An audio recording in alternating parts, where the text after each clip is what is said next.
Gauzy is making waves in the marine sector with its strategic expansion into the $6.2 billion global marine glass market.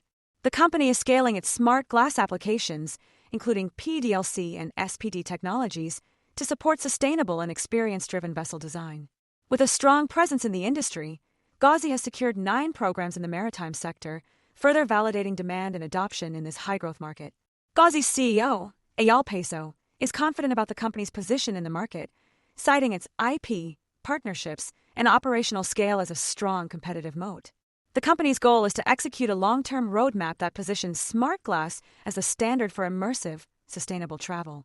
Smart glass technologies offer high-impact applications across both interior and exterior marine environments, including staterooms, spas, lounges, and viewing decks. The cruise industry is undergoing a transformative growth cycle, with over 50 ships on order globally and heightened investment in personalization, wellness, and green technologies. Gauzy's light control technologies directly support operators' ESG goals by reducing the need for artificial lighting and air conditioning, ultimately lowering energy consumption and emissions. With global production capabilities, vertically integrated manufacturing, and a growing network of marine integration partners, Gauzy is well-positioned to support the evolving technical needs of cruise shipbuilders and retrofit specialists.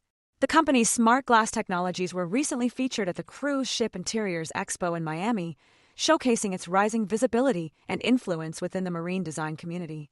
Gauzy's expansion into the marine sector is a natural extension of its core strategy to own key touchpoints in high-growth, experience-led markets.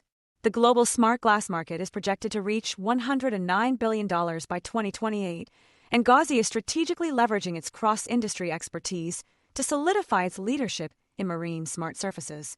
For more on stocks and crypto, follow Ascencore.